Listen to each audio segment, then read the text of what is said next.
Tujuan kami ke sini itu untuk melakukan kegiatan PKM atau mengabdi kepada masyarakat. Tujuan kami itu adalah mengajar. Langsung aja ya kita masuk ke materi. Diperhatiin ya teman-teman. Masuk ilmu asbab nuzul, al-hadis dan juga ilmu mustalah al-hadis. Yang pertama itu kan ada ilmu al-jar wa at-ta'dil, yaitu ilmu yang membahas tentang para perawi dari segi apa yang datang dari keadaan mereka, dari apa yang mencela mereka atau yang menguji mereka dengan menggunakan kata-kata khusus. Contohnya itu menggambarkan cacat, jangan cacat ya, menggambarkan cacat. Seorang perawi dilukiskan dengan kata-kata ilaihi muntahal kadhib atau pendusta paling ulum.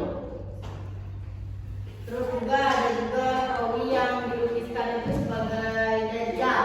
Dajjal itu maksudnya tuh seperti dajjal. Terus di sini ada tujuan dari ilmu al-jar wa at-ta'dil, yaitu untuk mengetahui sifat atau nilai keadilan, kecacatan, kedobitan atau kekuatan daya ingat seorang perawi hadis. Jika sifatnya adil dan dobit, maka hadisnya dapat diterima. Namun jika cacat dan tidak adil dan dobit, maka hadisnya tertolak. Kitab-kitab yang menerapkan ilmu al-jar itu diantaranya ada kitab Tarikh al-Kabir Qadhi al-Munawi, ada Mizan al-Udal karya al-Zahabi. Lalu yang terakhir juga ada Tahzib at-Tahzib karya Ibnu Hajar al-Asqalani. Terus yang kedua itu ada ilmu gharib al-hadis. Definisi dari ilmu gharib al-hadis itu ialah ilmu yang mempelajari makna matan hadis dari lafal yang sulit dan asing bagi kebanyakan manusia karena tidak umum dipakai oleh orang Arab. Jadi bahasa-bahasa yang tidak umum dipakai oleh orang Arab, otomatis kalau orang Arab aja nggak umum, apalagi kita yang bukan orang Arab. Lalu di sini tuh contohnya itu ada sabda Nabi. Nabi bersabda, salatlah berdiri dan barang siapa yang tidak mampu berdiri hendaklah duduk. Dan jika tidak mampu duduk hendaklah tiduran di atas bumi. Maksudnya itu tiduran di atas rambut miring ke kanan ya. Nah di sini kan.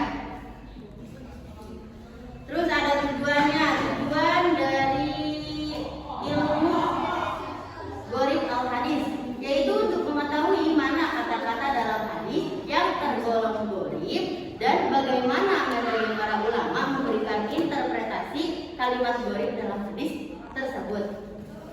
Kitab-kitabnya yaitu Al-Faid fil Gharib al-Hadis karya Az-Zamakhsyari.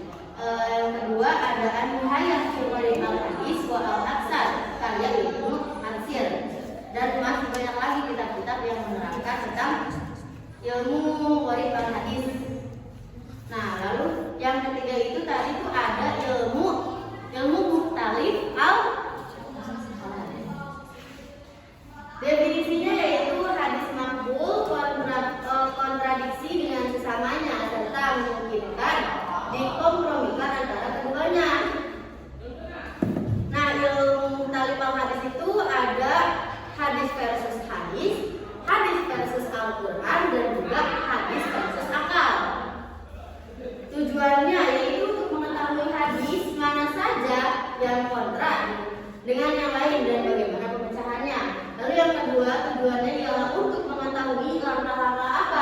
yang dilakukan para ulama dalam menyikapi hadis-hadis yang kontra tersebut.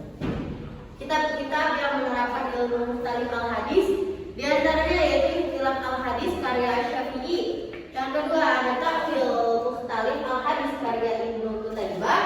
Lalu yang ketiga itu adalah Mushkil al-Atsar karya At-Tahawi. Bisa dimengerti nggak? Definisinya, ilmu yang membahas tentang hadis-hadis yang menasab atau menghapus hukum yang dinasab dan dihapus hukumnya. Misalnya Nabi bersabda, aku dulu melarang kalian berziarah kubur, tapi sekarang berziarah. Tujuannya untuk mengetahui salah satu proses hukum yang dihasilkan dari hadis yang menasab dan dinasab dan latar belakang terjadinya nasib manusia. Contoh kitab-kitabnya yang pertama ada Al-Iqtibar fi An-Nasi wa Al-Mansukh min Al-Atsar karya Al-Hazimi. Yang kedua ada An-Nasi wa Al-Mansukh karya Imam Ahmad, dan yang ketiga ada Tadrib Al-Hadis Al-Mansukh karya Ibnu Al-Jauzi. Yang kelima ada ilmu asbab urut al-hadis. Artinya ilmu yang menerangkan sebab-sebab datangnya hadis dan beberapa latar belakangnya. Asbab urut al-hadis, sesungguhnya seorang laki-laki berhijrah dari Makkah ke Madinah bukan mengharap keutamaan hijrah, melainkan bertujuan untuk menikahi seorang perempuan bernama Ummu Qais. Tujuannya untuk mengetahui sebab-sebab dan latar belakang munculnya suatu hadis sehingga dapat mendukung dalam pengkajian makna hadis. Kitab-kitabnya yang pertama ada Asbab Urut Al-Hadis karya As-Suyuti. Yang kedua ada Al-Lumah fi Asbab Urut Al-Hadis karya As-Suyuti. Al-Hadis, definisi ilmu yang membahas tentang pengertian istilah-istilah ahli hadis dan yang dikenal di antara mereka. Contoh: hadis, sunnah, khobar, atsar, mutawatir, ahad, shahih, hasan, dhaif, maudhu, marfu, mauquf, dan mursal. Tujuan untuk memudahkan para pengkaji dan peneliti hadis dalam mempelajari dan melakukan riset hadis. Kitab-kitab Al-Muhaddis Al-Fasil baina Al-Rawi wal Awal karya Rahman Hurmuzi. Yang kedua Ma'rifat Ulum Al-Hadis karya Al-Saburi. Yang ketiga Al-Muharraj ala Ma'rifat Ulum Al-Hadis karya Al-Saburi. Sekian dari kami, dari membawakan materi sedikit atau banyaknya ya. Bila ada